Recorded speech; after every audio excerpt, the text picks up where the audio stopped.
Game Breaker TV.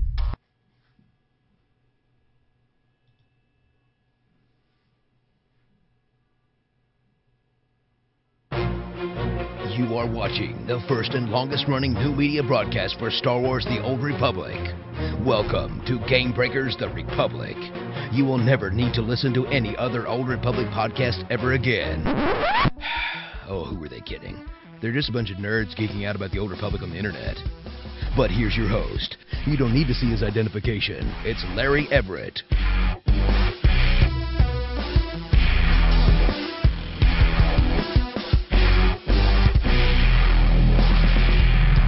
Hey everybody, this is Larry Everett, and you are watching the 192nd episode of The Republic. We're almost at 200. We're going to have to do something about 200 here. And first off, well, let me first off say we are going to talk about the OotiniCast Cantina tour that they had in Las Vegas, and we also learned more about the Inquisitor and Consular. And BioWare also dove deep into the Bounty Hunter and the Trooper. And first, let me introduce my beard. It is extremely scraggly and out of control now, and I'm going to have to do something about it. But hey, I'm actually growing it out, not doing anything about it for No Shave November, which supports the it's for cancer awareness, American Cancer Society. So. And I'm actually going to, and I'll get into it later in the show, but I am going to do a live stream specifically for American Cancer Society that I'll shave off parts of my beard if I raise the right amount of money. So I'll get into that later. But first, let me introduce to you from the Carillion Run Radio and Pretty Little Sith, we have Heather. How's it going? Hi, good. Also live in Las Vegas, so I was hanging out with the Utini people, and yeah, really, that was a lot of fun. Yeah, actually, we will definitely talk about that. That was a cool thing that was going on. I really appreciate that. And then also from OotiniCast and his Twitch stream, we have Redna. How's it going, man? It's going great. Yeah, how can you not be in a good mood when you just hung out with everybody that's awesome? I know it was really really cool. Introduce your co-host, actually, if you would. You have to your right. My new co-host. Oh, your other. You got two co-hosts. You have the one over your shoulder. Oh, yeah. Okay, so I've got, of course, the most important, the one that never gets to get any kind of viewership. This. There you go. That is Big Mac. That is my puppy. My puppy Love. She's wonderful. She's decided that she's going to watch with us tonight. I got her back. It is the most ironic thing. If you don't have a pet, you don't understand, but pet love is you come back from vacation and your friends still have your dog and you have to stay the night here and you're looking around for your pet. Every 15 minutes. When I was a kid, I know exactly what that's like. When I was a kid, I had pets all the time, and yeah, I understand. I'm with you. So, tell me, why is she in a box? Why is she in a box? The chat room wants to know why your dog's in a box. Because then she doesn't go barking in the middle of a live stream. Show, right? Yeah. I guess that would be fine too. You just watch Big Mac run around. that could be its own entertainment, just watching her run around. Well, if you want that kind of entertainment, then you watch my live stream because she's definitely out and about. And there are people that almost every live stream will type in all caps, "Holy crap, she scared the hell out of me," because she decided to bark at some noise that no one else could hear. Nice. In her crate, she that's her say-so. She knows even if I get up and I'm all pissed off at her because she was barking, she goes running into the crate, and I can't touch her. And she's totally happy in there. So I figured I'd let her watch today, though. Excellent. Normally, she's over the other shoulder and blocked by this shoulder right here by the door. So. So tell me, because both of you guys ran it, I only caught the live stream of it, so I wasn't actually there, and I hate not. You know what? I gotta say, I hate not being at community events because I used to, whenever the game was launching and after the game launched, I attended all sorts of community events, and I loved them because SWTOR players are some of the best players in all of MMOs. They're some of the best players, best people all around. Tell me what happened at the OotiniCast Cantina, which happened last. Was it Friday? I'm trying to remember. It was Saturday. Well, for those of us that were actually in Vegas, it was really from Friday night through Saturday evening. So tell me about the OotiniCast Cantina. What happened? Actually, Heather, let's start because I'm sure Red, because you did the actual show, you have a lot of things to say about it. What happened with you, Heather? Do you want like a 48-hour rundown, or do you absolutely tell me everything? Well, okay, so tell on me a Friday highlight. night, so on Friday night we all went out to Table 10, an Emerald Lagasse restaurant at the Palazzo, one of the newer hotels in Las Vegas, and so it was me and a bunch of Utini Knights, and then Redna and Tio were there with their people. And so we had dinner, and then the next morning for brunch, we all went to Hash House A Go-Go, and that was like a really crazy wait. It was like, I don't know, it was an hour or something. I don't know. But the portions were really massive there, but that was fun. We had 12 people total, so we split the party into two tables. And then after that, we all went to Trump Tower. We did it in Bill's suite. We set up the 2 cameras. There was one on the audience, and then there was also one on the hosts. And I was supposed to be in charge of talking to the the audience cam chat room, but my phone died. Oh. And then everyone started getting really drunk. I knocked over the camera at least once. At least once. I don't remember now how many times. As far as I recall, it was at least twice, and it made at least twice. And I think Chong knocked it over, and I might have knocked it over once. Yeah. Awesome. Yeah, but lots of Bill, drinks. the patron of the event, that would be Bill Lentz, who has frequented OotiniCast and does a lot of our pieces on how to make credits in. Oh yeah. I know exactly who he is. Yeah. Gosh, that sounds like a lot of fun. How did the actual show go, Red? Oh. Well, it honestly it exceeded all expectations. It was so great. We had a wonderful time. Of course, we had almost 24 people, including the hosts that showed up for the show. So it was a good sized group. And what was great was Bill actually brought a second microphone, and I brought my microphone, and so we used mine for the hosts, but we used his for our second stream. We did what we always do every episode. OotiniCast.com/live is how you watch our live stream on Wednesdays, but I always actually run a backup stream on Twitch, on twitch.tv/R3Dan4. So for the live stream, it was excellent. We had the hosts, since we didn't have to use a Hangout, proper on different cameras and microphones or whatever. We were all on one screen. So the other screen was the audience, which was a lot of fun. We turned on the audience cam, audience microphone, and anybody that was viewing live got to watch both simultaneously. There was only one slight grumble from the Twitch channel because Twitch only has a 15 to 17 second delay, and YouTube has, a 45-second delay. Yeah.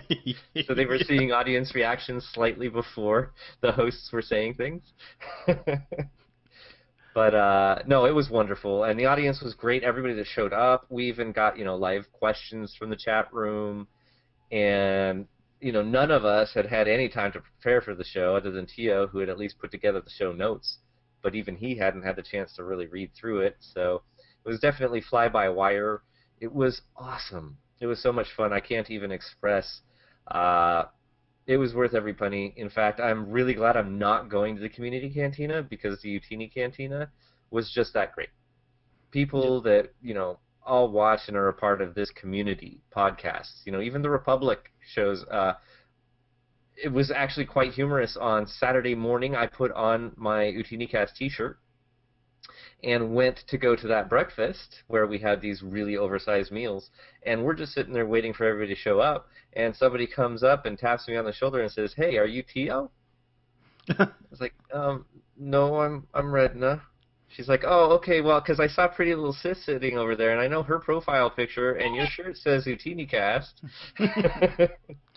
So I figured, and I was like, "Okay, so you don't watch the show, you're in the guild. Welcome, let's play." We had a great time. Well, go ahead. One of the things that I think is always really cool, because and you know, when I went to events and stuff like that, it was like Darth Vader and some other people that were wearing the T-shirts. But those T-shirts are amazing to have. If you are a part of a guild or a part of a group, get T-shirts. Because it is. I mean, they make you stand out. It's like automatically.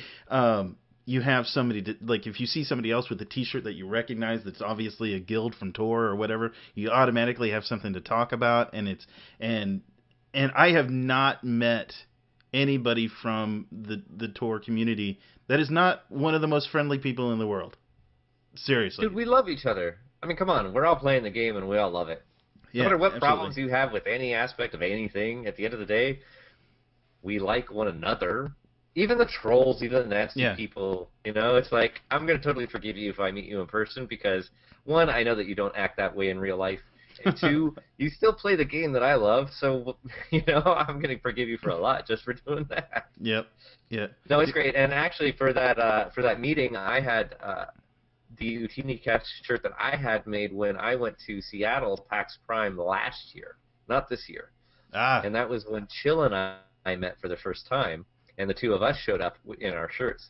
So at the breakfast, I was wearing that shirt, but then it was great because Chill and Tio and, you know, the community members, we've made a new shirt for this year. So for the live stream, you can actually watch, and everybody that was guild members and had given us fair warning, everybody had gotten copies of the shirt. So most of the audience and all the hosts got to have the new shirts, and they were, you know, Ootini Knights. It wasn't OotiniCast this time, it was Ootini Knights, but on the back of it, it actually said, you know, Guild for the OotiniCast show. Excellent. Which was great. It was... a really nice shirt. Yeah. Yeah, and actually it was a guild member that did the graphical. Chill did the graphics for the podcast, and that was our original shirt, but the shirt that we had this year was community original art. You know, and it's really cool. You may have come across the iconography that we use for Ootini Knights or Ootini Rage, but it's very cool. It's a Jawa holding a lightsaber for both of them. Yeah. But for the Ootini Knights, it's, you know, red, blue, all blue, with a blue lightsaber, and then for Ootini Rage, it's red with a red lightsaber because they're Imperials, you know, and the poses are different between the two of them, but it's very cool. I wish I could shout out to the artist right now, and maybe we can get that information for you to put in the show notes. But yeah, it was. All I can say, it was a lot of fun. It was so Excellent. great. It was. I kind of would love to see them do their guild summit again. You know, they only did it once. Yeah, they did only do it once, and it was really and I actually had attended the Guild Summit, and it was one of the coolest things is to see, because these are larger guilds and also, you know, podcasters and people that really put more into the game than just playing the game, and so these guys are all like in love with this game, and it excites me to see other people excited about the game. So therefore, I mean, it's kind of a perpetual thing, you know. It doesn't. It feeds off of itself, and it's great. So, and I'm really appreciative. It's beautiful to be able to bring groups together. It would be great to see them do an annual event, or if it's not annual, do it every time that they've got an expansion. Yeah. So, like, just before or just after, they launch a paid expansion. You know, not their free expansions, but the paid expansion. I'd love to see them do that, because then guilds could actually organize and work together, you know? You could have guild representation, you could have, community groups for Corellian Run Radio, OotiniCast, ToroCast, any of these, they could come. Everybody could come, have their shirts, have their flair, be excited. Because that's the one thing. I know on previous episodes of The Republic, I've had my rants about the community team or whatever. But at the end of the day, the community, and even on my own live streams, I rage once in a while. But at the end of the day, the people that I play with, the people I talk to in my chat room, the people I talk to in your chat room, the community, the players, that's what makes this game so much freaking fun. It's, you can be pissed off at the developers for making certain choices. You can be pissed off at the community team for being completely inept and incapable of doing their jobs and what they're getting paid for. You can be pissed off at anybody and everybody, but at the end of the day, we love each other. And what's ironic is I have issues with Snave. I spent a long time on my live stream last night talking to Snave on my live stream. But the funny thing is, at the end of the day, one of the things that I love quoting about him every day of the week is the community members, the community content. What podcasters and live streamers and new media and bloggers and all of this, these are the people that are giving you information that you can trust, that can excite you about the game. And beyond that, if you like the game, I like you. Pay attention to everybody else that's doing content for the community. And by the way, we according to Requiem for a Dream in the chat room, we can now begin the show. That's right. So we're good. Requiem for a Dream is here. We can begin the show. We're going to start right now. That's right. So, so that was Utini Cantina. It was a blast. It was beautiful. It was wonderful. And I can't say anything negative about it. I only hope that we can at least do an OotiniCast on a regular basis. Utini Cantina, I mean. Yeah, that'd be really cool. Hopefully it came up in our live stream. But hopefully we might be able to do one in Australia. For me, that would be totally phenomenal because I've always wanted to go to Australia. And I've never been. But I'd never been to Vegas either. And that's what brought us together. So, turnabout's fair play. Gio came here. That's true. Very true. Any last words, Heather? Anything that you want to bring up about the Cantina? You're talking, but no words are coming out. There you go. No, I don't think I have anything to talk about the Cantina. It was fun. And excellent. Well, oh, I got a shout out to Desi in the chat room. Hawaii. Oh, nice. Mad respect. I would love to go back to Hawaii. I've been there. That would actually make sense though, because then Tia would only have to go halfway, and then That's we would right. only have to go halfway. Sure. Yeah, it's a good middle ground. And I did want to shout out, because you did ask about my co-host, and I didn't give a full representation. But if anybody ever asks about my favorite collectible, I've got it right here. That is absolutely amazing. Here. Let me have. Oh, wrong one. Sorry about that. There. Yeah. That's absolutely Darth amazing. Vader, and I'll actually even show you the full body below, because what's cool is this is like all metal washers and mechanics and stuff, and you can even see this even looks like a bicycle chain or something. Oh, it is. It is bicycle chain. It's very really cool. I got this. It was gifted to me, and that's the other thing at Utini Cantinas. Prizes are given out. Unique prizes. Chill ended up getting a poster signed by a ton of the devs and the community team. And this one was given to me, which I'm totally psyched about. So awesome. Well, moving. That was not from BioWare. That was not from BioWare. This was not. No, that was not from BioWare. This is much better than BioWare. This is actually I was so psyched on our live stream. They were like, "So we're gonna give this to Chill. Do you have a problem with that?" And I was like, "No, take it, because it's got community member signatures on it." Sweet. And I have problems with them. So, but speaking of the community team, though, they did do actually just a few hours ago. They did a. No, the community team didn't. No, they brought devs onto their stream, and the devs, I love the devs. All right, they did a live stream of the. They actually did all the Inquisitor class or advanced classes and all the Consular advanced classes and disciplines. And just to so everybody in the chat room is aware what's I don't know that they are all aware of what happens different with and my son is in never mind go so that they're all aware of what the difference between what is happening in between 2.0 and 3.0 is we're obviously bumping up to level 60 and we are no longer having the advanced class trees anymore. We have disciplines, which are still this. I mean, instead of having all the things to choose from, you now have a straight line plus some extra abilities that augment the single path that you have there. So and they're called disciplines. And to go over the disciplines, they talked about the Inquisitor and the Consular. And the different, the three, it's still the same trees. You still, pretty much, although the madness tree in the Assassin is now called Hatred. So, what I'm going to do here is I'm going to show you, this is on Dolphy.net, so you guys can see this. This is on Dolphy. Actually, it's live right on Dolphy right now if you want to go check it out. And they already have all of the Sith Assassin and the Sith Sorcerer disciplines and classes and abilities and all that fun stuff already on there. And did you? I'm just gonna just general questions right off the front. What is there anything that stood out to you as, hey, oh my gosh, I am so glad that they have this now in either.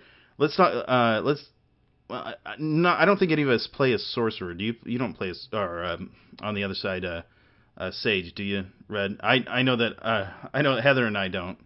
And I just hit 55 today on my Sage, and I do have I have a sorcerer. I mean, I have one too, but that's not really it's not my class. I mean, I don't play that. My sorcerer was the very first character I ever made in any MMO ever. Its name is actually Heather, and I thought it was totally normal just to get your name. Heather. I got it. And that's why I had to brand everything that I do red to get my name. Yeah. So. But yeah, no, I don't know anything. I mean, okay, so we should totally prerequisite this with every single dev stream where they have gone over any advanced class. Everybody thinks that they're madly overpowered. Yes, they do. We should proceed with that because they are making some serious changes. And what's great is they are balancing, buffing, increasing everything. The one thing I will say about today's stream that pleased me tremendously, and granted I didn't watch the whole thing, but the one thing I took away from it was that the developer made a fundamental statement, which was he did not want to homogenize the classes. I don't know who the developer was on the show. You might know, Larry. That was you know what? I don't remember who it was. It wasn't Rob this time. I thought it was going to be Rob Hinkle, but it wasn't Rob. I didn't recognize the guy off the top of my head. Well, so we'll check that out. But anyway, he made it very clear that the ops-wide utility that different classes bring, it's not base class, which I think a lot of people have gotten confused about. I'm not sure why, but they had assumed that all Jedi Knights were going to get inspiration or that's right, and it's not. And that the new Sage buff that increased primary stat, they thought that would be a shadow buff, and that we knew that there was going to be a crit buff and alacrity buff, and they thought that would be like all smugglers get the crit buff. No, that's not the way it's designed. Certain classes have already had ops-wide utility, and they're not giving that to other classes or other advanced classes. Well, here's a question, and this is just an overall thing with all of the disciplines, because all the disciplines have different raid-wide utilities, and I know they have it. Not all of them have, though.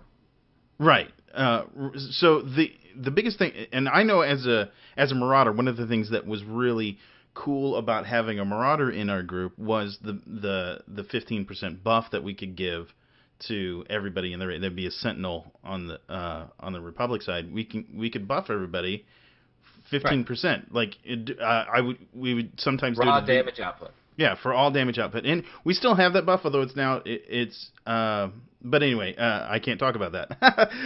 Because that was leaked already. Anyway, but at any rate, I'm not sure, but I mean, the Marauder buff to date is damage to everybody and healing done.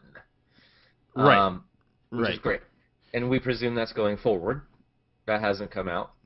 We do know from the Sage stream originally, and reconfirmed with this stream, that the Sage and Sork, the casters, not the Asses and Shadows, they have a primary stat Ops-wide utility, which is awesome. Works the same way as Inspiration, but rather than raw damage and healing, it's just primary stat, which does benefit both. That's great.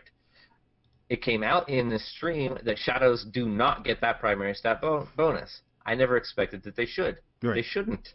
What's more interesting is that they've actually changed. So currently in 2.0 and beyond, Shadow tanks have phase walk, and where they place their phase walk would benefit healers. Right.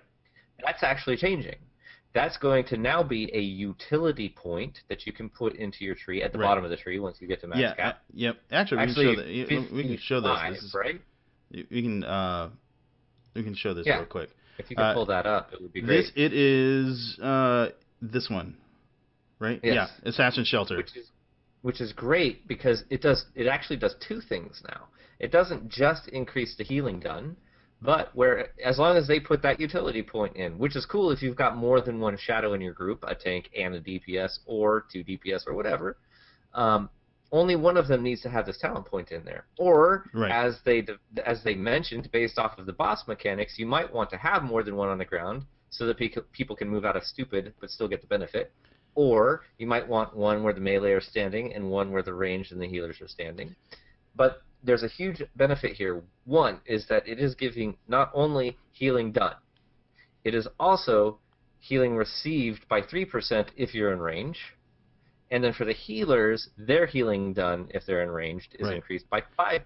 So they're increasing its utility, and they're giving it to the entire advanced class. They are giving it to every assassin's going to be able to do this if they want to, which is really great because it's on the utility side. One of the things that I'm concerned with though, and this is this has been in discussion actually within my raid group right now, that some people, because right now you don't necessarily, at least for every single, even up to Nightmare at this point, it doesn't really matter so much what.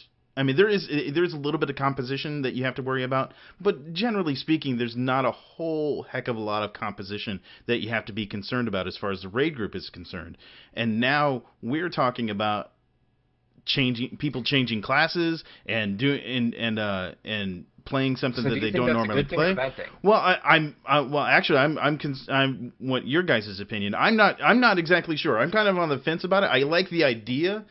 I like the idea of having to have a good mix of people and a good composition, but it kind of in a way it takes part of the fun out of the raid group unless you have all these classes already. Then I guess it really doesn't make a whole lot of difference. But for somebody like me who I really specialize in one class. I specialize in Marauder and Sentinel.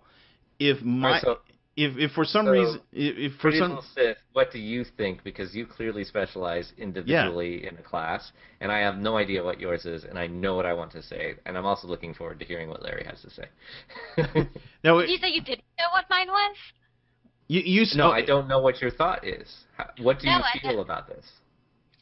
About everything in general? I mean, I like about it. The special. About specialization is actually one of the big things that's kind of a concern right now, because the groups have to be the group composition has to rely on the different kinds of buffs that the utilities that specific classes can give. Is that a concern for you and your raid group? I mean, especially with somebody that plays one class. Is that a concern for you? That's really the question. Am I concerned about the utilities? Are you concerned that it's now going to require a specialized makeup in order to get the right utilities in an ops group? Well, I'm gonna play my assassin, the deception assassin, no matter what. So they're gonna play with the utilities that we all agree will work for the operations group. I mean, obviously, I'm gonna take that phase walk one, the assassin's shelter. But yeah, I mean, I'm gonna play that. So I guess I'm not really concerned, just because I have pretty consistent ops group. So I don't know if that's the answer you wanted. No, that's perfect. I mean, if it works, if you're, I mean, I know my specifically my raid group is talking about group composition now because of these particular changes to operations utilities. But I mean, before, remember how they said, okay, well, you can't beat this boss with so and so class and so class, right. And then lo and behold, these odd classes go and beat the boss. Yeah. So I mean, I don't think it matters. I mean, it does matter. I'm sure it helps, but at the end of the day, I don't think it's that much of a concern that people are going to be so worried about what specializations people have. Obviously, if you're doing an operation, you want to have the ops utilities, and if you're in PvP, you want to have the PvP utilities.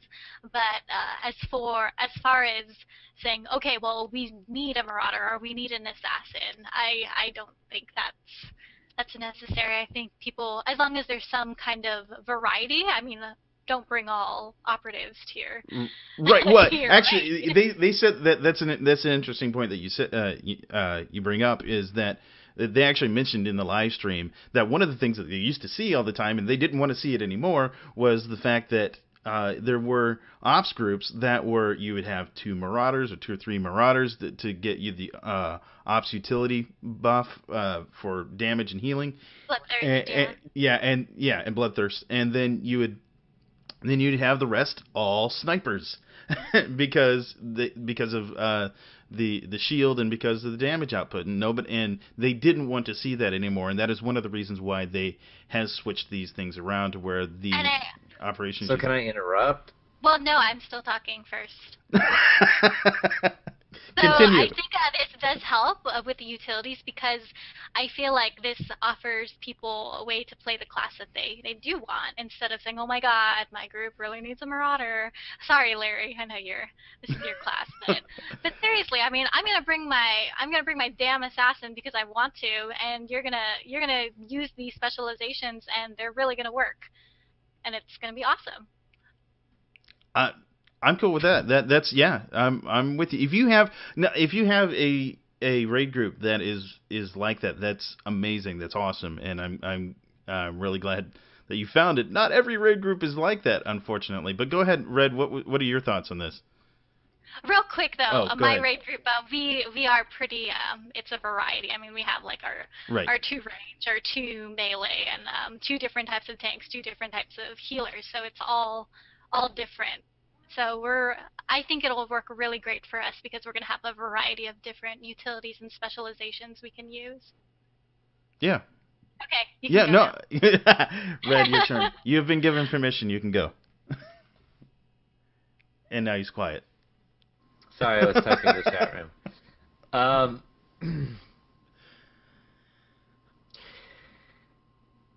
There are going to be people that are upset. They've already been moving in this direction.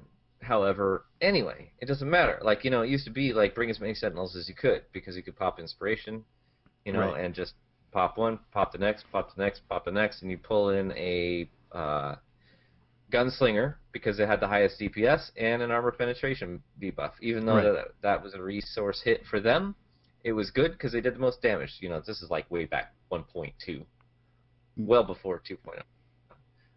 And then they've been moving this. And eventually we had this change where you got a debuff when you popped inspiration. And having more than one didn't help you.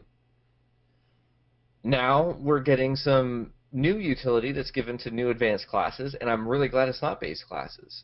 It's advanced classes. Right. And effectively, like, if you want all of the ops-wide utility, then you have to have one of every single advanced class. So you're going to need I mean, I'm pub, right? I'm the pub lover. You guys don't know the words that I'm about to start spewing, but you're going to need a commando, you're going to need a vanguard, you're going to need a gunslinger, you're going to need a scoundrel, you're going to need a sentinel, you're going to need a guardian, you're going to need a sage, and you're going to need a shadow. Or the mirrors on the Imperial side.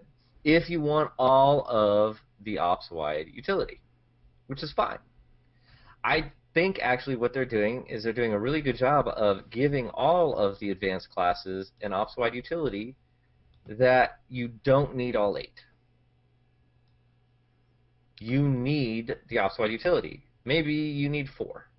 I'd assume even for nightmare content tuning, you're not going to need all 8. You're not going to need the perfect composition, but it does mean that no matter what composition you're playing with, everybody's got something to donate. You're not going to have the situation where the sages have nothing to bring. Right. I mean, right now, DPS for sages is out the roof, but 6 months ago they were horrible. Nobody was bringing sage DPS because they had nothing to contribute. That's actually I agree with you. I think if the current raids are any indication of what the future raids are going to be, you're not going to need every single utility, and I think that will ultimately be the saving grace here, is that you won't necessarily need every single utility. In fact, you've got the highest DPS that you can get in game now far outweighs what you actually need during nightmare content. I mean, by at least... A lot of people don't understand, and this is the philosophy that every gamer wants to work, right, is that you bring the player, not the class. Yeah. Now, other games have made this a miserable choice because the class, and what I really like is that they're actually maintaining that the advanced classes are still even playing. Every advanced class plays differently. The way that it feels, the way that it executes its abilities, the way that they have their priority lists, they're still, fun, and they're different. Everybody likes a different advanced class and a different tree. Some sages love madness, or sorks love madness, and some sorks love whatever the middle tree is, Lightning. Lightning, or they like to heal, But at the end of the day, what they're doing is they're providing you the ability to actually play the class that you want, the advanced class that you want, and the tree that you want, but you can also come in and contribute.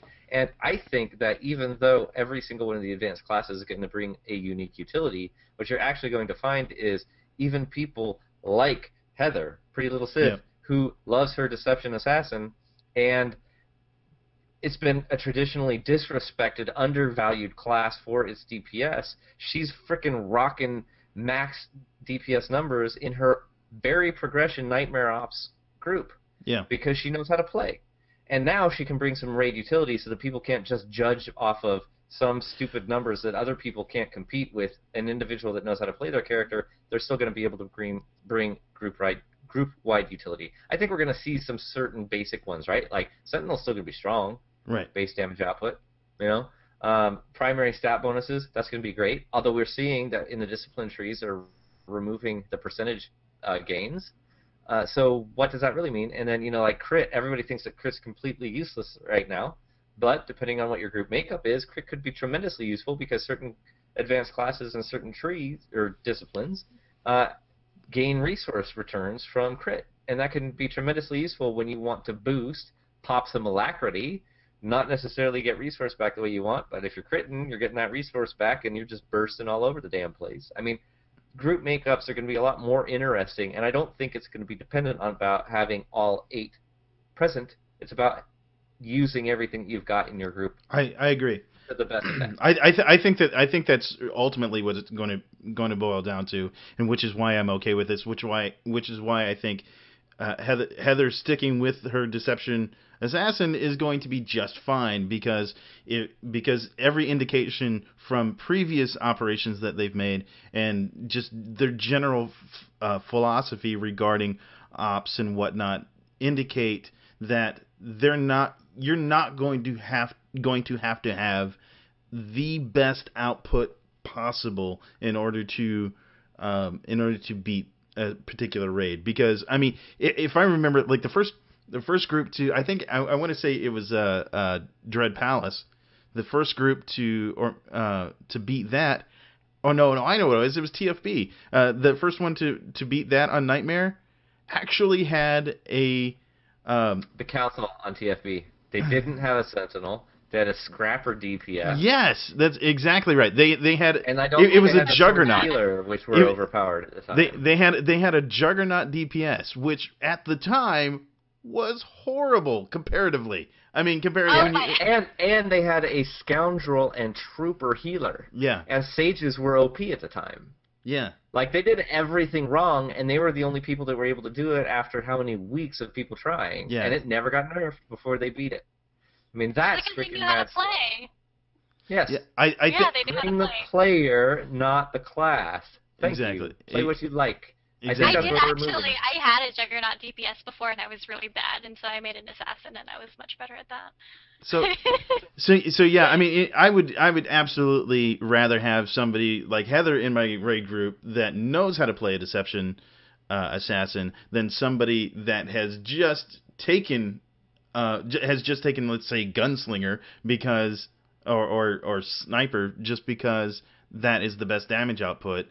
And they're just now learning it, or something. Even totally reminds me, by the way, you mentioned comment before about snipers. Snipers have their umbrella currently in the current meta. They have their umbrella. Their damage output is severely gimped.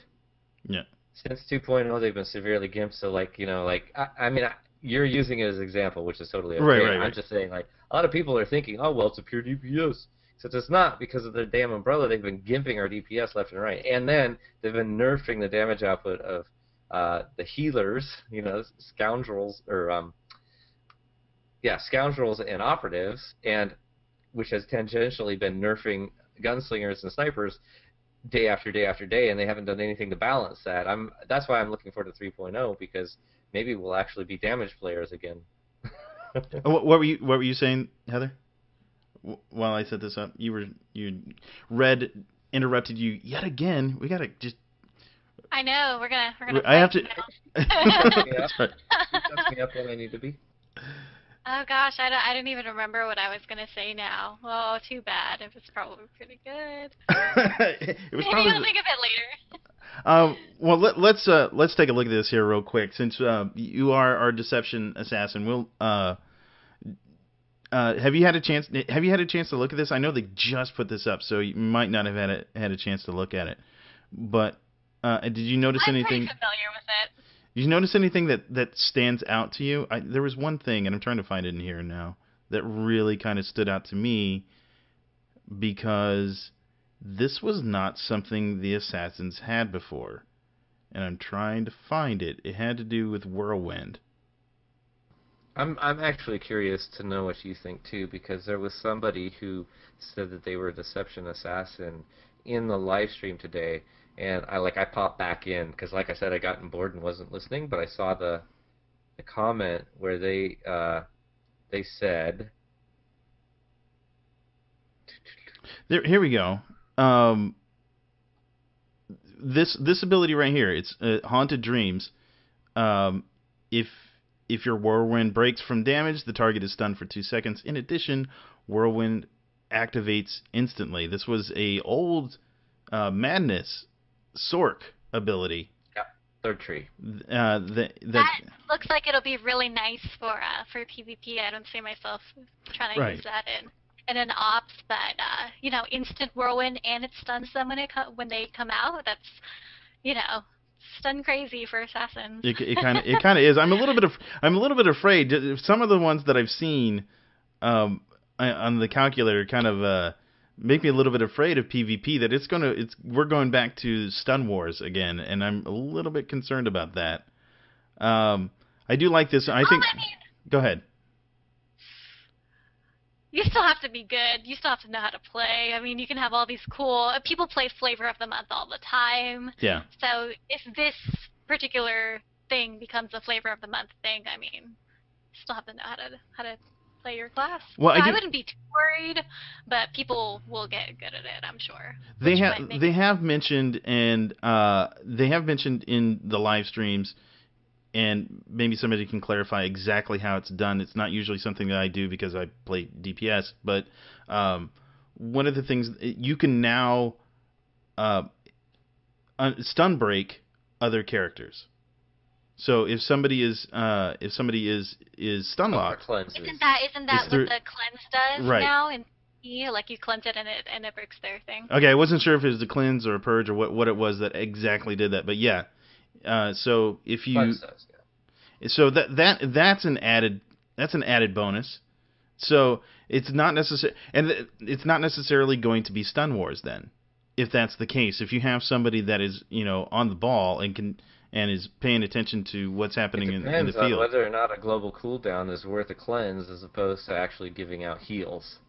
And well, that's true. You have certain classes that when they're being stunned, their defenses are way higher. So you'd much rather allow them to remain stunned and give them trivial heals and top off everybody else in your group while they're stunned. It's and I think it is a dumbing down of the class. Do you? You think that's dumbing down? Do you think cleansing healing stuns is dumbing down? Why do you say that? Oh, absolutely. Well, because cleanse, first of all, cleanse is a defensive, and it's a defensive that you can use on other people, and it is not a healer ability. Okay. Everybody keeps reporting on the fact that, oh, this is a great change for healers. Okay. But it's not. It's not just healers. But no, it's every advanced class that has a cleanse. This is all scoundrels, DPS or heals. All commandos, DPS or heals. Right. All sages, DPS or heals. No. What they're doing is they're saying in PvP, you can't remove damage. Period. Now you can remove stuns. We really, really, really hope and pray that when that might matter. Most of the time it doesn't, because a lot of classes, when they're stunned, they have so many more mitigation abilities and everything that's tied into them being stunned that it's much better that you just play healer. I think it's dumbing down the healer classes. I don't. Well, see, like you said, or it doesn't. Even the DPS. It's like, don't waste your time. Go kill somebody while they stun lock somebody. Okay, now, wait a second. I've got to object here just a little bit to that, because I think that if you're in a situation where everything is purely kill the other team, if the objective at the time is kill the other team, then I would agree with you. However, that's not always the case. In fact, most of the that's 100% the case. No, that is not 100%. In ranked PvP. No, exactly. No, there are some points where the objective is not to kill the other team. But in ranked PvP, that's 100%. Well, yes. Yeah, absolutely. But that's ranked PvP. That's not every single PvP that you can do. In a death match, absolutely, you're absolutely correct. That is sometimes it's better. This is a dumbing down of ranked end game PvP. But I think we've already established though that end game PvP that ranked PvP is already dumbed down, and people that are PvPers don't like it. I think that's pretty much established. No, there's a lot of dissatisfaction, but that's my point, is that they're dumbing it down further. Right, and I agree with you. I agree with you. Limiting the people that can participate in it. I mean, we've reported enough on the fact how many problems there are with it. But now, with all of those other problems that we've talked about before, now they're dumbing it down. Yeah. And just like with every aspect of this game, you do flashpoints, you level, you do ground experiences for PvE to prepare yourself for endgame PvE. Yeah. That's the purpose. And now, when you do PvP, literally everything that you do for PvP does nothing to prepare you for endgame PvP. So it's a dumbing down. I would agree with you. Thing for PvP. I would agree with you if that was actually true on the PvE side, but it's not. But that's probably another conversation for another day. But right, and let's ignore tacticals, right? Yeah.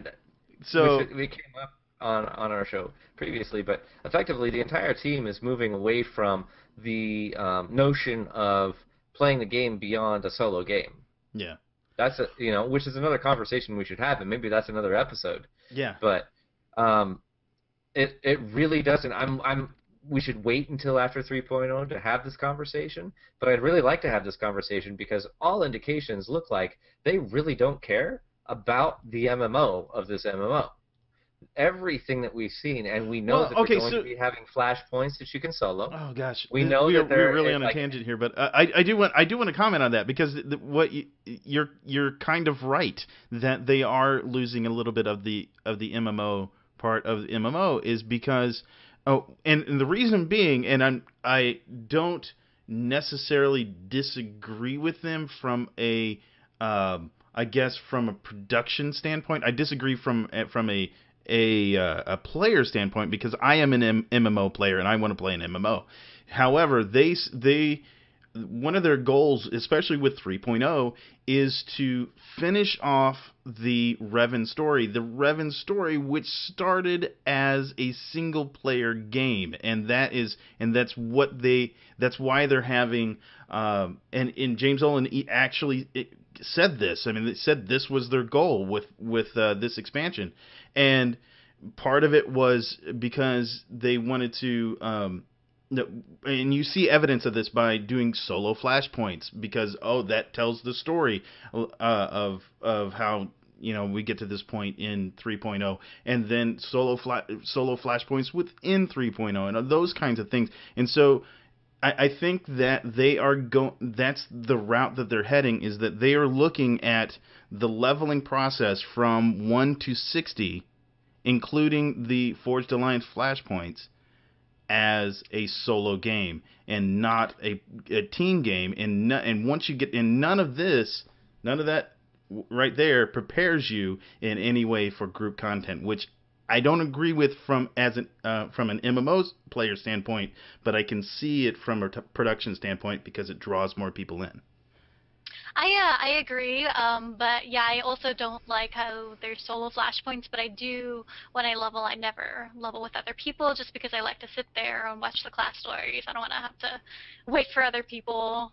Sorry to all my guildies and all my friends that have ever tried to level up with me, but I really like to level up by myself. But as far as flashpoints, I don't know why people do those alone. That's some group content. I don't like to do those by themselves, and now you can in 3.0, and it just seems like great. Hey Larry, can you ban the racist? Who's also incorrect about heritage? Done. Okay. There we go. My concern is that you design a game to be played, right? And you design a game to be played at every level that everybody wants to play it. Effectively, eventually, everybody aspires to play at the best level, right? The majority of players can't do Nightmare progression when it releases, even within the first 3 months, even within the first 6 months. Heck, most people can't do Nightmare progression until an expansion comes out and they can out-level it and go back and do it. And because SWTOR has been so phenomenal about designing this game, and it's more about mechanics than gear, some people still can't do EC Nightmare because they can't get the mechanics. They can't be intelligent enough to deal with that. Does that mean that you should design a game for the lowest common denominator? Or should you design a game that every single player eventually always has something to aspire to? And yes, you will always have the 1% that they finish it in the first 2 weeks that it comes out, which is fine. You ignore those whiners and complainers, but you still design a good game, right? I think there are a huge that play very differently, though, and even though it's an MMO, and even though some people like to play by themselves, I think they're trying to get as many people as possible to play, so they need to offer different types of gameplay. And if that's, having a solo flashpoint so people that want to play by themselves can go play by themselves, then, there's more people that are playing the game. Yeah. Even though they're not really taking advantage of the MMO aspect of it. Yeah, I agree. But that's the thing. First of all, this game is so designed above and beyond any MMO, period, out there, existing today. This game is designed for people to enjoy story more than any other MMO. Yeah. And you can do so much solo more than any other MMO, and that's fine. The game's already designed for that. They don't need more. And every expansion that comes out, we're going to have more voiceovers and extended content that they will be able to level through. And they're going to have, 8 base classes to do that, 16 if you do gendered and light and dark side differences. That's plenty of content for you to play solo. You don't need to continue to design content for them. You don't need to make flashpoints designed for them. You need to make the looking for group tool work so that they can use it. You need to have operations. Fine, you've got story mode. They're freaking easy. Use the looking for group tool. Make that functional. No, I disagree, though. I don't think, make it easy for people to play it solo, because then there's no reason to ever pay a dime on this game. Solo. I mean, they're not going to make Star Wars The Old Republic like Skyrim, where you just play by yourself all day. I mean, people That's will... the direction they're going. But, okay, so... don't cater to that. And this is... want to play by themselves, and more people will play, possibly, and then maybe one day they'll try to play with other people. I mean, the people that want to play in a group will play in a group. No, they won't. The people that are whining and complaining that they can't do it alone right now are the people that have no interest in ever playing with anybody. They're not doing it right now because they don't want to play with others. See, the thing is though, even in this time, comparing apples to apples, a theme park MMO, so like WoW and other MMOs similar that have a linear path to leveling. Not compared to like other like ArcAge or even like SWG, because SWG was a sandbox as well. The majority of players in MMOs play solo. Because the majority of players in MMOs are leveling. No, not necessarily. No, that's not necessarily true. How's that not true? They play the game solo. They play the game by themselves. Now, they'll be crafters, or they'll play the market, or there's other things they can do, and that is completely solo play. I know crafters out there, and I'm sure you guys too know them as well, because you guys are in nice sized guilds, that they have all their characters stacked out, and so they don't need anybody else to make anything for them. That is a solo player. There is You're absolutely right. So why do they need the developers to make more for them? Because that's who is paying the developers to make the game. When you boil it down to it is. Those guys, I personally don't want to play the game alone, but I know there's people out there, and if you're crafting, where the money is, and if there's more people that play by themselves, then if you're crafting to make money, if you're doing things to make money, you're not paying a dime on this game. Yeah, no, you are. You are paying a sub. You're paying the sub. You don't need to pay a sub. You unlock. There are some people you don't pay sub at all, and you get cartel or credits all day long. And there's the same game with the GTN and making credits and everything. There's actually this whole game centered around buying items that are static. Like the. So I know that you don't. I know you don't need to. I know you don't need to do it. In fact, I've talked. No, there's a game around the fact of not doing. Right, it. Exactly. I've talked to people that have done it. Or whatever, like those people that want to solo and play the game that way, it's there. But the thing is though, those people are still paying a sub for the game, whether they need to or not. They're still doing it because it makes things easier. I think the vast majority of them are not. Oh no, I think they are. I seriously think they are. The number of people that I know nowadays that they're not subbed because they can do operations without subbing, and they've got enough characters that they can play across all of them and generate credits and buy their weekly unlocks in order to do the operations and do everything. I mean, like, the biggest freaking fail that BioWare ever did when they launched their free-to-play model was making PvP ranked a subscriber perk, but making nightmare content free to everybody. It's not free to everybody. You got to pay for that. It is free to everybody. You buy it off of the GTN. Oh, well, yeah. All right. And it's free. It's that easy. You do one set of weeklies on 2 planets, and you can buy an Operation Weekly Pass. It really, really is that easy. I agree. I agree that is possibly... That is a dumb move as far as being able to do it on the GTN. They should have done it. And we've seen, actually, I've even got the link up here. Let me share it with you. I should have put this into the show notes. Here. Where do So I? what are we arguing here? I think Force Struggle makes a good point. He says, Red, I don't think you ever have to worry about the content you play becoming supplanted by solo content. Yeah. All of the content that I play. I like operations. I like flashpoints. I love everything about the end game in this game, and everybody seems to think that I'm a PvPer. I'm a hardcore end game operations content person. Every time an expansion comes out, I make sure I get through all the Nightmare content before it gets out. I can play. I do a lot of PvP because I think it takes a lot more universal skill because you can't adapt to a boss. You actually have to adapt every single match against real-life people that are generally smarter than me. I'm not the best PvPer, but I enjoy doing that. That's fine. I just gave you a link, Larry. Yeah, I dropped it in. Go ahead. The numbers. Now, where did the page go? Here we go.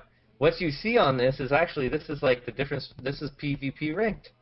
This is, the difference between grouped and whatever. And what we've seen, and I think somewhere on this page, I got to double check it. But anyway, what you've seen is actually the numbers that participate in PvP ranked that have to pay for a subscription to even do so, and the numbers that do Nightmare content are about equal. But you don't have to pay a subscription to be part of Nightmare content. Where are you seeing... And where do they get the numbers for Nightmare content? That's what I gotta find. Let me look through here. That's the thing that's concerning me because those numbers aren't published anywhere, whereas ranked PvP is published. What you need to look at, and it's every single guild that's actually clearing it tends to put it into forums, and somebody's collating all that information. Yeah, actually, that's not exactly true because there are guilds that don't post it in the forum. That's true, but those that are getting it done first. World first and things along that line, yeah. And it's well worth it to mention even on this stream is that like a lot of people think, oh, well, third season's doing so much better because the rewards are better. Except, no, it isn't. And this is back to the whole concept about endgame and group, right? Solo versus group. Community and group drives an MMO. In every aspect of gameplay. Bastion is doing really, really, really well for Galactic Starfighter. Why? Because there is a group of highly active people that promote weekly events and involvement. They're getting people from other guilds to come on and play day to day in order to get their ships teched out so that they can compete against the other people on the Bastion. And they help to get people to meet one another, to formulate groups, do pre-mades, help one another on both sides of the faction. Community drives an MMO. I totally agree with that. To cater to the solo player all day long, and it's fine. There will always be people that want to play solo, but you don't cater to them. So what? You will always have the game to play. You need to cater to the people that are building community. Community is important, and we see this in this link about PvP. The PvP community has been slighted and treated like crap season to season. Hell, even before the seasons began, it was like, okay, the PvP Jesus patch was coming out, and what was the Jesus patch? Kill the game that everybody's been playing and introduce something new that no one was asking for. Yeah, I have every year I do in December-ish. I'll do a grading system off of how the game is rating versus the types of players that are out there, usually based off Bartle test. And the guys that focus on PvP, which are the killers, that's the killer. They're called killers in Bartle's test. If you look it up sometime, Richard Bartle did a study on MMO players. It's really quite incredible. Put that link in the show notes. I will follow it. Yeah, I have to.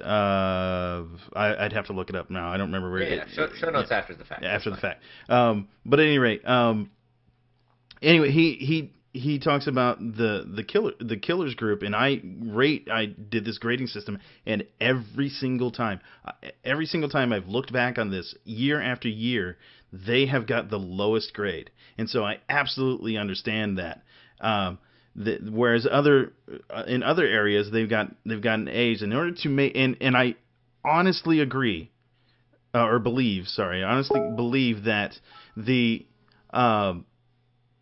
you need in order to make a really good MMO, you need to have all the groups balanced. You have to have I'll use terms that I won't use Bartle's terms right now because I don't think most people will understand it. But you need to have PvP, a healthy PvP group. You need to have a healthy end game PvE group. You need to have a healthy middle of the road kind of people.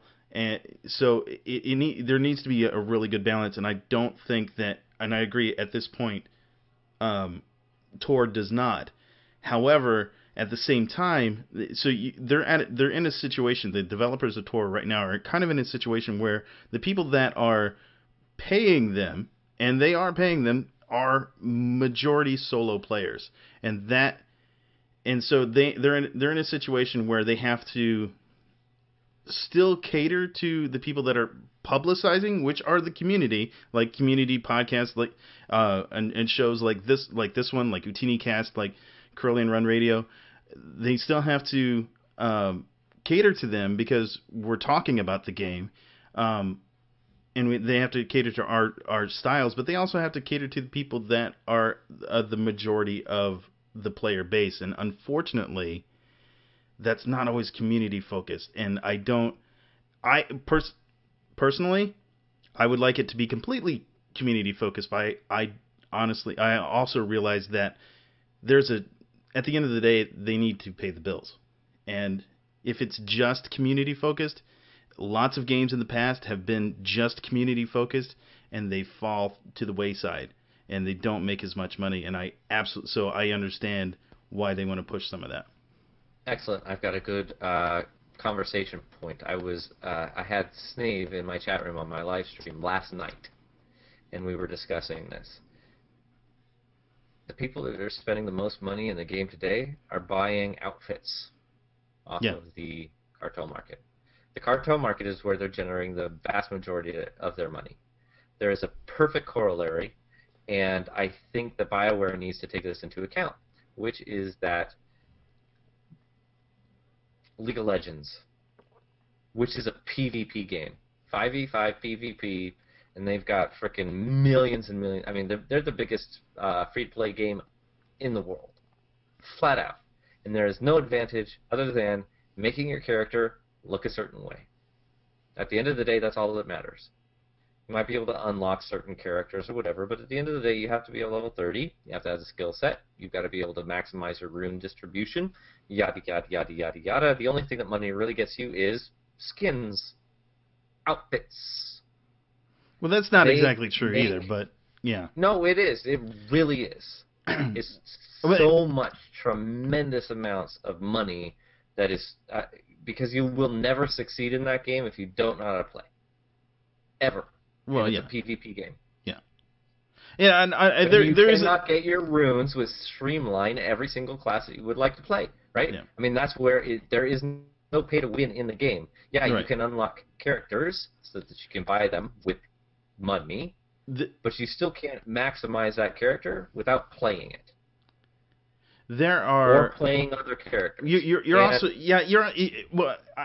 comparing League of Legends to an MMO. You're kind of comparing apples to oranges because although yes, both of them have PvP in it, but the type of PvP that you see in League of Legends, and I'm not just talking about controllers, like how it's controlled, how you control the player on the map, but it's also a completely different kind of PvP because it is it's really you've got a bunch of non-comparables that are facing off against each other, and you've got that kind of meta. But at the 12 times XP that's going on right now.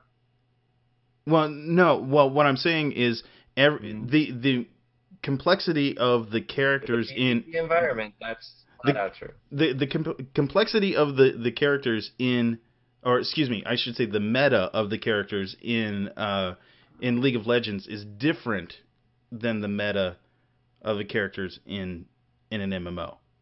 It's a different kind of meta. Of course. You could look at Smite. Smite is straight up over the shoulder.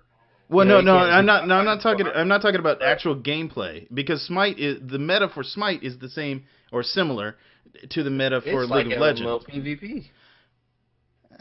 I don't agree with that. I understand where you're coming from. It's objective-based, which is a lot better than what we have now for ranked, because they decided to make it arena. But now, I mean, yes, there are differences, but I'm saying when it comes to monetizing off of the gameplay, BioWare could take a page from it. They could. Everybody's paying for money for how the character looks. But that's where the money is actually being generated. And that's and where it doesn't have to affect the way that the game is played. What we are hoping, the biggest thing, and this is probably where you want me to go, Larry, is we all hope and pray that with 3.0, because they're doing this new balance change and everything with the discipline system, and the fact that you can't do hybrids, so that they can actually design the game that they want to for each advanced class and each tree, which is now called a discipline, that they can also do balance changes on a frequent basis for both PvE and PvP. My request has always been, and there are people that absolutely despise the whole expertise system, but for me, expertise is actually the godsend for PvP. They need to use it properly. Yeah. Every single advanced class and discipline should be individually impacted by expertise. PvP is about playing PvP, and yes, you can get gear and you can do stat distribution, but ability distribution, heals, tank stats, damage output, all these things should be impacted by expertise when you're playing against another character. And for PvE, it's all about your gear, and you get the better gear, and you get everything, but they should be two totally different systems. And yes, you can streamline your stat points, but that's where expertise is so powerful and unique. And our dream, our happy heaven, is that now that they've maximized the utilization of their discipline system in order to streamline the system so that people are playing their characters the way that they want them to, we will now be able to get truly regular class balance changes, and this is good for both PvE and PvE. Obviously, benefits for PvP are serious. But we don't know. We have to wait and see. And I'm done with. I didn't think I had a rant. That's my rant. There you go. Redner rant for the week. There you go. Well, I didn't even know where to go from here. To be honest. Yeah, what are we talking about? Yeah, we were talking about the assassin. I don't know where we are. I would actually really still very much like to hear from Heather. What? Because there was somebody in the chat room. What they said was, give me 1 second, don't interrupt. They said, honestly, I wasn't very optimistic, but this stream has made me very pleased for my Deception Assassin in 3.0. Very good job, guys. Yeah. So, Pretty Little Sis, can you tell us why? Because you are a Deception Assassin, and they have been the unloved stepchild for a year now. What is coming that makes this... What makes it... Well, first off, they didn't really change too much about the priority rotation, so you can still... You don't have to really learn to play in a different way. I think for some of the other classes you might have to. But if you just see like the little things that they did... if you read through the utility, some of them are really nice. And instead of having to pick and choose, oh my god, am I going to pick my points on the PvP side or on the op side, you can choose whatever you want and not have to sacrifice anything. And I think for the assassins, there are just some really nice utilities that just add to it. I think you're right. You hit on a really big goal here with that is important to understand, is that they don't want to mess with your rotation by changing the way that priority. Your rotation or priority, whichever, by the way that disciplines are done, and that's kind of a concern for me in general, because as we know, okay, so we know that we're going to get at least one new ability, and one of the things that I know that Sorks are getting, they said, let me switch here to Sorcerer. I think it was Lightning. Well, I think they're all the same, actually, if I'm not mistaken. They all get it. There's abilities that share cooldowns. I know it's not a new thing in MMOs in general for abilities to share cooldowns, but I'm concerned that it's a little bit of a... It's not right here. Maybe it was just. You're talking about ball lightning, lightning and shock. Yes. And I guess just not going to use shock anymore. I mean, there's no point. Exactly. It's like a deception assassin using thrash when they could use voltaic slash. I mean, there's no point. It does the same thing. I'm concerned that it makes certain abilities useless. You know, why even worry about it? Why, you know, like shock and ball lightning or whatever. I forget what it's not ball lightning. There's another one that's where she like throws her hand up in the air and shocks the dummy. Actually, it's on Dolphy. I can pull up what it looks like. Yeah, right here. Yeah, I also think that they probably would have had to done more redesign if they came up with a more unique ability that wasn't on the same cooldown. Like you had to add in a totally new ability to your priority rotation. So say I still had shock, but then there was some other new ability. Everyone would have to learn how to use that. So I guess this was kind of an easy way for the devs to do it. Just, you know, make shock better, but they totally made it just a separate ability. Yeah, but that does look really cool. It does. Yeah, it does look really cool. Here, I'll show it so everybody can see there. But yeah, I'm just I'm a little bit concerned that it is lightning flash. That's the name of it. But I feel that it's a little bit worthless when you got ones that share cooldowns like this. That why did they even do that? Why not just Maybe make the ability like an end game reward? Like this is the lower level ability, and then if you level up to this level, then you get this cool looking one. I mean, I don't know. I mean, it does look. I agree. It does look really cool. It just seems like a cosmetic change. All right. That's pretty much it. Well, I don't know. The other thing I'm concerned about, and I don't know how much this plays into an assassin, but I can. But if I get. Okay, so I know, but I think assassins can. Oh, by the way, is this a assassin that we're showing on This is a Sork. This is a Sork right here. Okay, I was gonna say, why is it a single lightsaber? Yeah, no, this is a Sork. I don't know if they have an assassin doing that, but I thought assassins had the same ability, or at least a very similar ability. Yeah, they have the same ability. But at any rate. One of the things that I'm concerned about, and since you know the assassins have kind of have already been shown, and I haven't seen what the changes are to Marauders or Sentinels, but I know assassins have an enormous amount of buttons to hit already, as it is, especially in PvP. I know they have a lot of buttons that they have to hit. Adding one more to your rotation, is that going to throw everything off? Hopefully. No, well, I mean, technically they're not adding a new one. The game gets more interesting. Shock.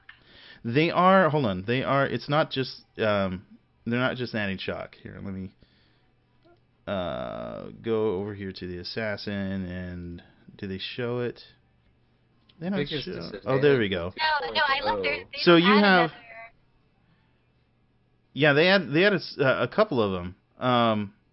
Lightning Ball is one of them. All right, let me turn this around, because I was going to say the biggest disappointment with 2.0. The biggest advantage with 2.0 was for classes like the Vanguard or the Power Tech. Yeah. They got shoulder cannon. For both tanking and DPS, it added a new ability that made the class more interesting. It did change the way that they played. But you didn't really hear about those classes at all pre-2.0. And afterwards, it made them much more compelling.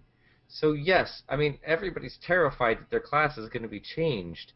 It's okay if it's changed, as long as it still feels similar, but you do have to play it different. You need to learn something new. It's an expansion for Pete's sake, and we want new things, and we want new things that we actually need to use. Phase Walk was ridiculously retarded. I will agree with it. Especially for PvEers. Yeah. Especially for PvEers that were PvP, that were DPS. Yeah. They were given Phase Walk, which had no relevance or importance in any way, shape, or form in any PvE boss fight. I think that, period. However, out of all the abilities that were given to us in 2.0, Phase Walk was the only one that didn't amount to something. However, most of them. Now, I can't speak to Sages, whatever their shielding was up for PvE, worthless. No, it's not. Oh my gosh, we use it all the time. Why? Because it drops aggro when you should. It drops aggro. It drops no aggro. Yes, it does. It temporarily suspends it. As soon as you drop it, all of your aggro comes back 100%. Well, that's true, but it's if good for emergencies. Madness, then you're freaking getting, you're not losing it over time. It's still ticking. It's an emergency ability. And it's good to have. And we've not used a good or interesting ability. I don't know. I disagree with that. At least for gunslingers, I still think it's a relatively. I mean, it's nowhere near as interesting as the shoulder cannon. But for gunslingers, we got hightail it. It was a movement ability. We didn't have a movement ability, and for both PvP and PvE, it's quite interesting because a lot of the boss fights in PvE, you need to get out of something. But because it was so stinking fast, you could finish your channel, pop your hightail it, and get out of stupid before it actually hits you in the face. Yeah. So that was more, a little bit more interesting. But I'd still like to see abilities that are introduced with an expansion that so impact far, whether or not you're a healer or a DPS or a tank or whatever. Like, not just some movement or defensive, but something that's actually so far, and that's actually what I was going to hit on, is that there were a lot of the abilities that were introduced in 2.0 didn't really. There was like with the Marauder, it affected your rotation just a little bit, but not a whole lot because double saber throw wasn't. I mean, it's good and it's in my rotation now, but it wasn't a huge impact on my general rotation. And generally speaking, the abilities didn't affect, especially the ones that were not passive, but defensive or utilities, didn't affect rotation at all. Now, every single one of these classes that they've shown so far are adding to the way are adding to the class and changing the way they play. And I'm a little bit concerned about. I'm a little bit concerned about that. I think that's going to throw some things off and. At least throw off synergy, I guess, for the classes. And I'm wondering what you guys think about that. Can you give an example where your concern lies? Oh, okay. So if, for instance, I mean, my Annihilation rotation is tight as it is right now. It's tight. I get amazing DPS. It's really if I were to add something else in there though, that were to say reduce the rage that I build up, then that's going to throw off my rotation because it's taking away rage. What happens if all of these changes to alacrity actually enable you to add one more, and that would be a new ability? Well, if it does, then excellent. I'm all for that one. But we don't know that's how it happens. No, we don't. Yeah, but I'm concerned about that because we're okay. So then I agree with you. I'm concerned. I'm hopeful. I would really, really like to see that it actually turns out that we can. And these changes with alacrity, or even like I would like to see them increase the value of crit or whatever, adding new abilities or whatever. Honestly, at this stage, I mean, I'm an old man. I get that, but a second and a half for a global cooldown seems like such an eternity. I'd love to see them actually, alacrity could be so impactful that we could start adding abilities with expansions, but because alacrity is useful enough, we could not screw with the general rhythm, but actually make alacrity valuable enough that it makes these new abilities we start adding fit nicely. My main concern is that they are adding damage abilities and ones that you will add to your rotation that are not compensated by adding more resource generation. That's my concern. And so far I have not seen that in the classes that they presented so far. I have not seen where But you play a class that resource regeneration has nothing to do with anything. It doesn't matter. Me? Yeah, no, absolutely it does. I have to regen my resources manually. You create your resource. The more alacrity you get, you're not getting penalized for anything. As long as okay, so they're still adding an ability, and like I said, my abilities are pretty darn tight. And if I add another ability in there, that can reduce the amount of rage that I have in my rotation overall, and it's going to completely change that. And yeah, Can you ban this one, by the way? Huh? Ban Big Ben in Italian, please. So yeah, I mean that's that's my concern. Is basically that so far they're presenting things, they're presenting more damage output that is not then therefore compensated by having more resource generation as well. Yeah, no, which I can totally understand. And this is the thing that, I mean, alacrity has been completely worthless to date, period. It's been completely pointless. And they've consistently been making changes that we've seen mirrored in other games to make it more valuable. And that's what I'm really hoping to see, is that this value is genuine. I'm totally okay. And let's be honest, Larry, the developers, I don't have problems with the changes that they've made to the game. And that's why I made a point to point out that they have said that they don't want to homogenize. They want each class to actually bring something new and unique to contribute. And as they're making changes, it looks like they're trying to make stats valuable. They have, dumbed down certain aspects of this game, and, we can talk about commando healers. We can. Really nerf them and diminish them tremendously. But I still trust these developers. I really do. Every change that they've done and everything that they've contributed, they've done incredible stuff.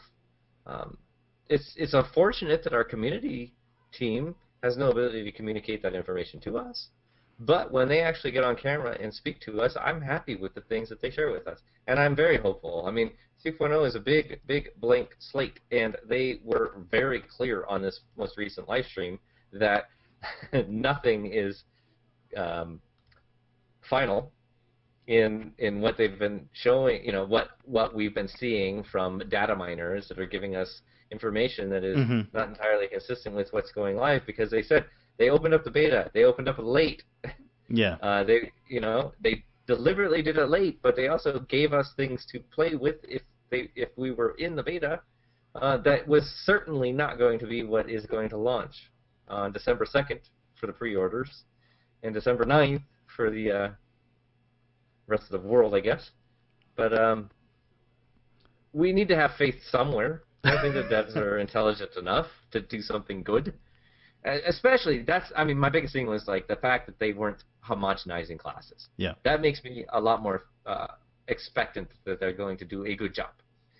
And new abilities, I'm very excited. You're very hesitant with the fact that they're adding all this DPS. And I think that's good. You and I have different hopes, right?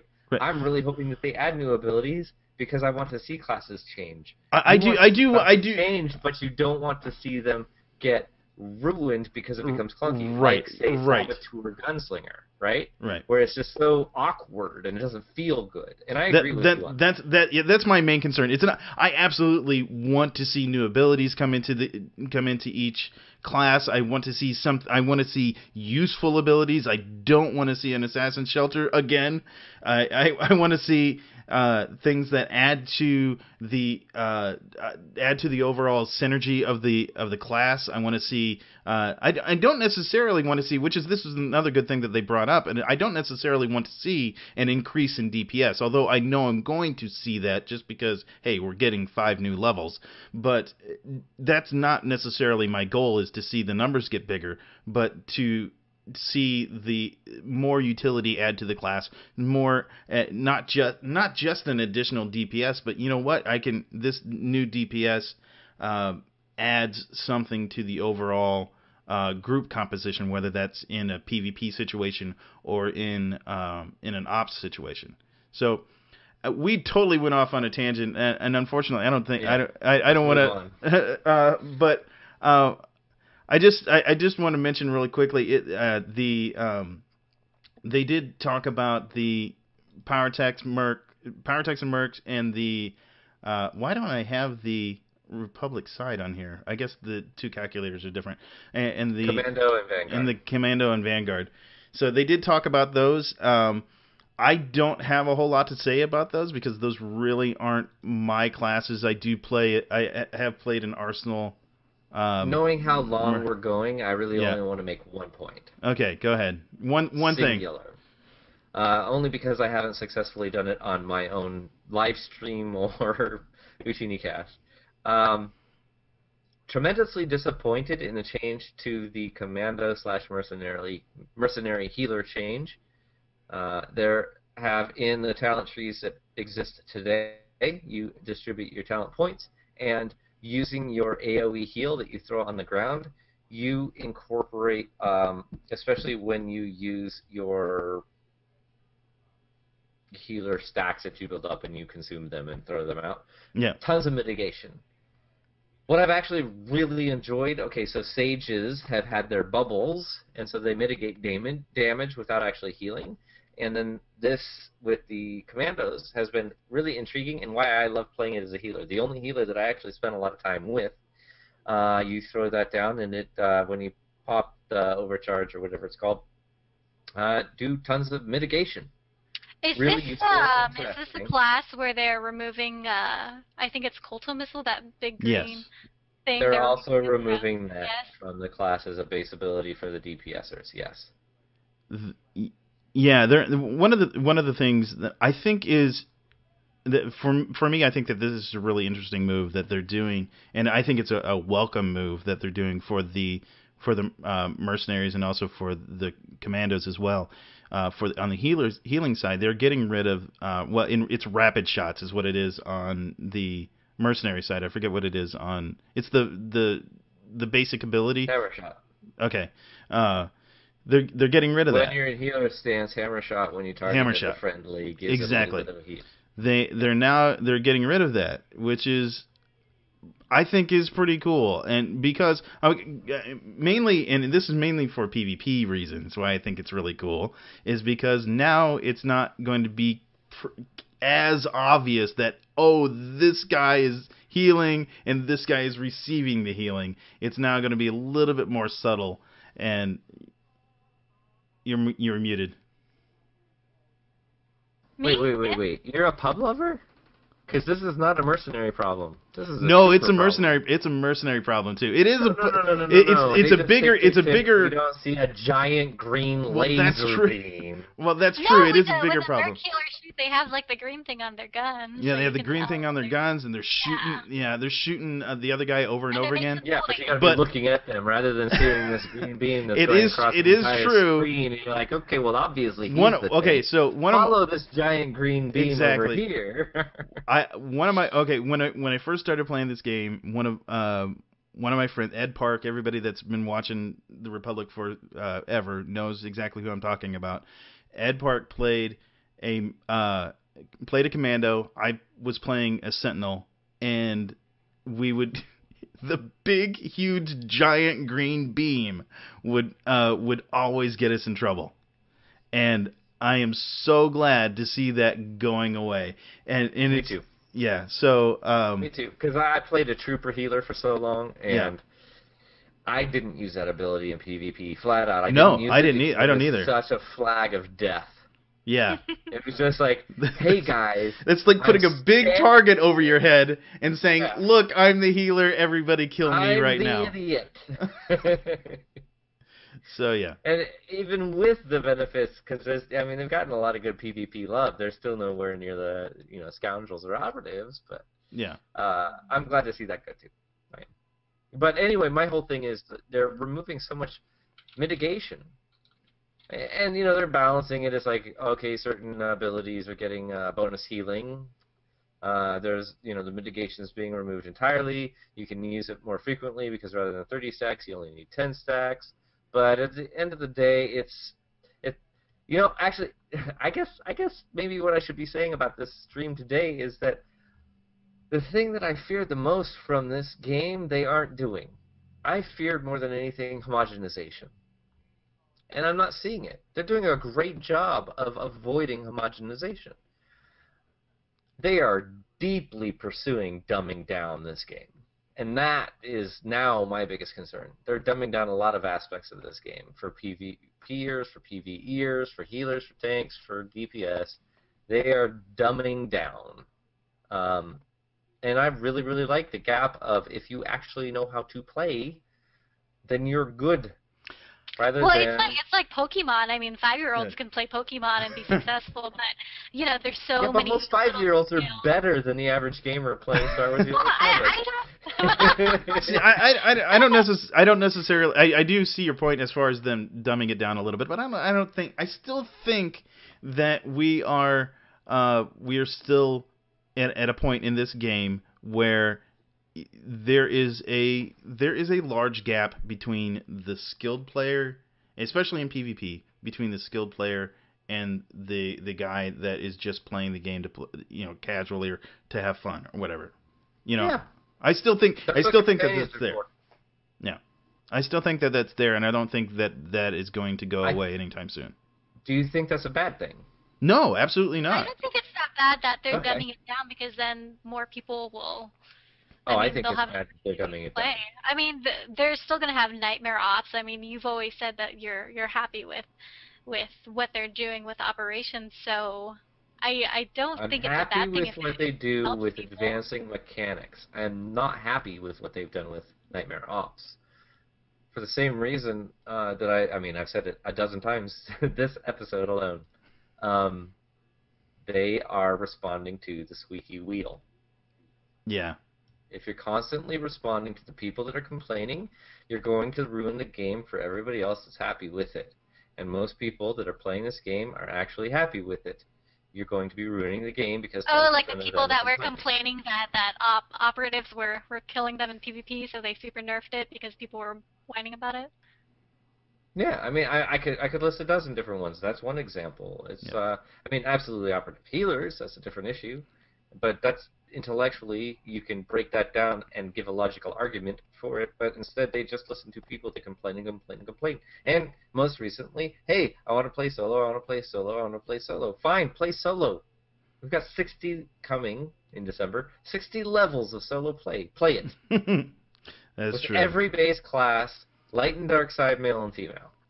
Once you've done that, then come back and complain. Because otherwise, I'd much rather that I have some group activities that they're focusing on. And I do think they have the opportunity. I am tremendously hopeful with their changes to the discipline system. Yes, the hokiness of the hybrids. I never understood it. I took advantage of it. But, nobody should be upset with that going away. They had different advanced classes with their different trees and now different disciplines that they expected you to play them that way. That's the gameplay style that you should play. Yes, you can find something that works. It's not elegant, but it's functional. Now you actually just play the game that they're designing for.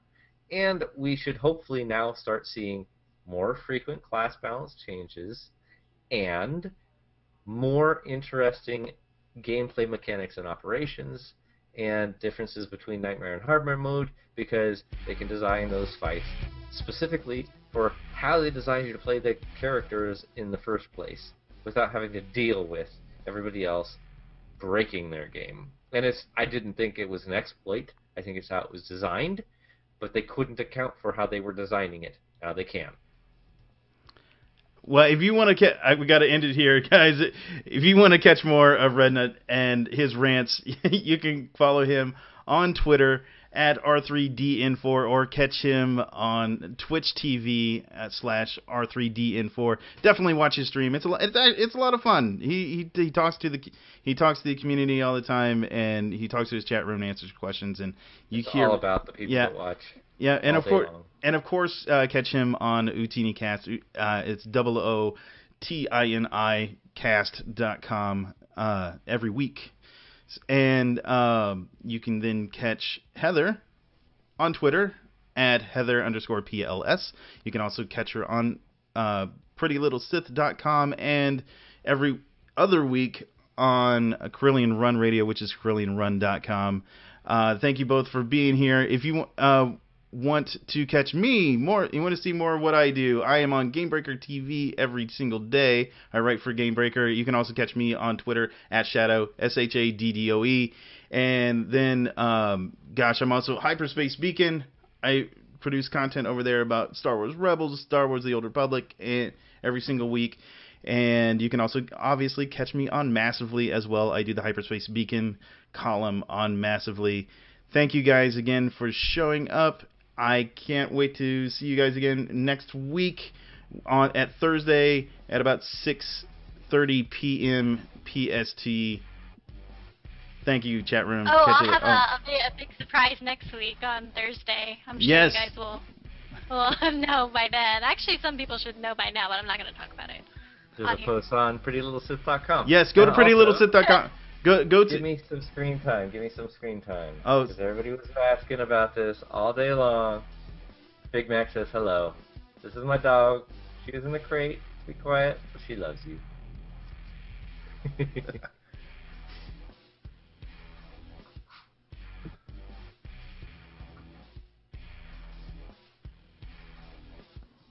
I'm assuming you faded that out as I